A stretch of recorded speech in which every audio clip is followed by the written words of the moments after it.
Good evening, everyone. Thank you to all the speakers who sometimes came from far, sometimes not that very far, but thank you anyway. Thank you for these enriching discussions and constructive debate.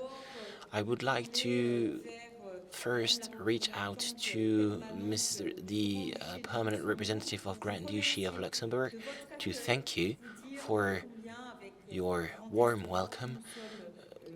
We at Grand Est-Europe are very happy to be here with you tonight, and thank you very much for the exchanges that we have on a broader scale all across the year. I would also like to thank the permanent representative of France and thank all the partners of this evening and conference, the Robert Schuman Foundation and the European Movement.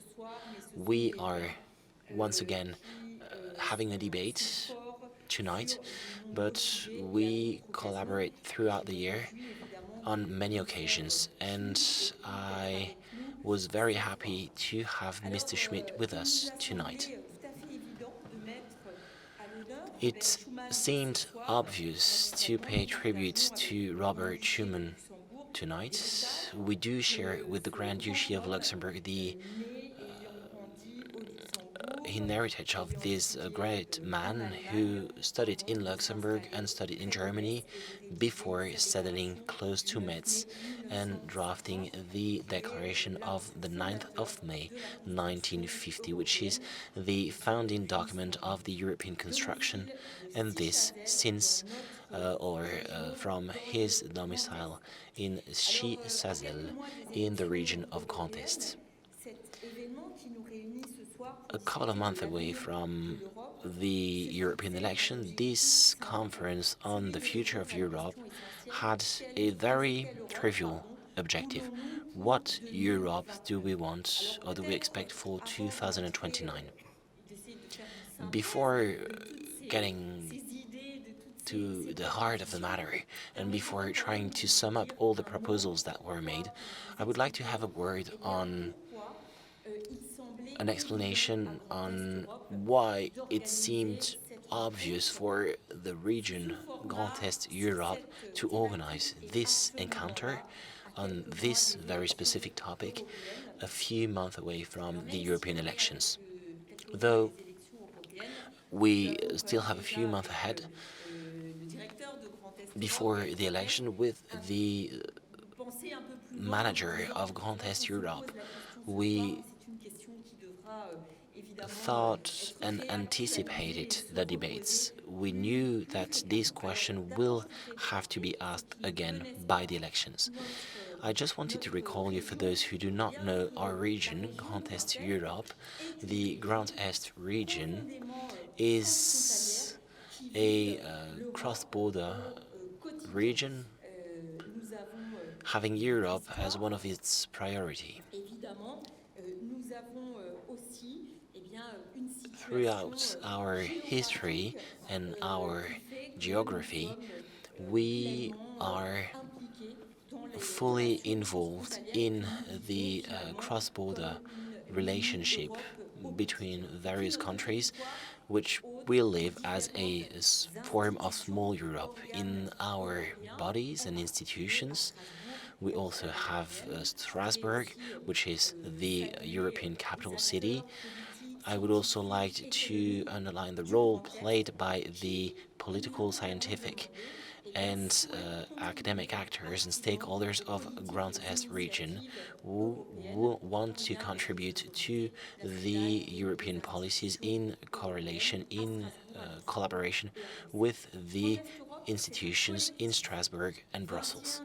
Grand Est Europe is an association, 21 stakeholders of various natures that gather in one common house in Brussels to the European institutions.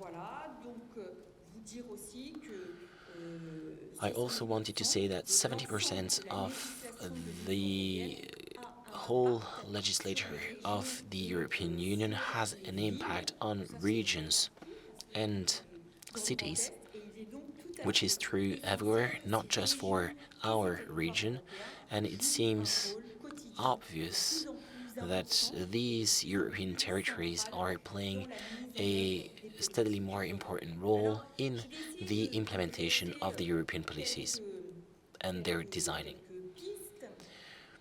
I will try to sum up the various proposals made tonight by the various speakers. In front of you on stage, you do have representatives of the main political groups, that we call Democrats, Republicans, I don't know how to put it exactly, but groups that are involved in European democracy. And this is this very notion of European democracy that is at the heart of our consensus tonight, because each of you, thinking about the future of the European Union, has dwelt on the question of democracy. It was said more than once. We talked about peace, we talked about paramount values that are sometimes questioned in different member states, but also outside of Europe. We need those values to enable our citizens to live in a democratic society. You also talked about democratic changes that we need to carry out, which is also at stake. You talked about unanimity, unanimous vote.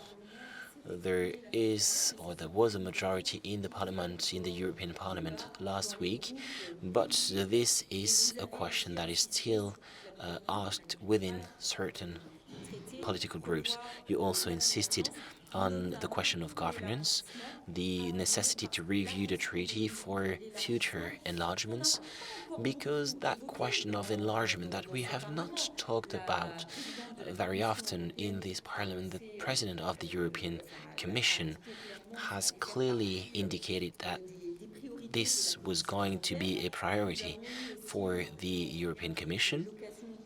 In the European Parliament, we also had the opportunity to have a word on Ukraine, but the real question, the real challenges of enlargement will come up and will emerge in the future, and that will certainly be one of the key debates for the next 5 years.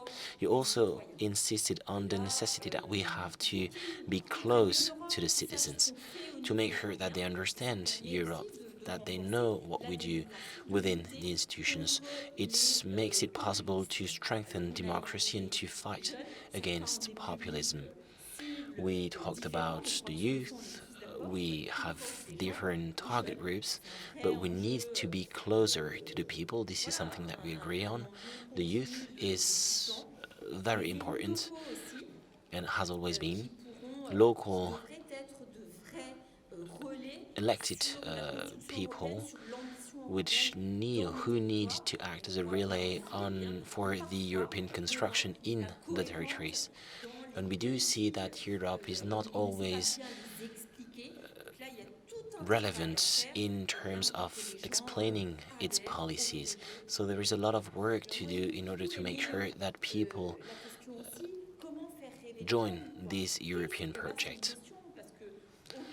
How can we make sure that the youth is still dreaming about Europe? And this is a question that you were not able to answer. We're talking about this young generation traveling around, going from one country to another, but we're also speaking about the youth that is living in territories and that is not going out of their countries. This is my privilege in my quality to say that we also need to think about those young generations that do not go out of their countries, that do not benefit from that mobility mentioned by Hélène, intellectual, physical mobility for students, pupils, and researchers. We also need to reach out to those young to this young generation. Then we also talked about different topics, the question of climate change, the question of migration, the economic challenges. I think we all agree on the wording, but we will have to think about the solutions that we bring to those challenges. I do not want to insist on alternative solutions that we could bring to all those questions. My conclusion would be the following. In order to be strong, in order to enable our citizens, the European citizens, to live a better life at individual scale, at collective level, and to have more weight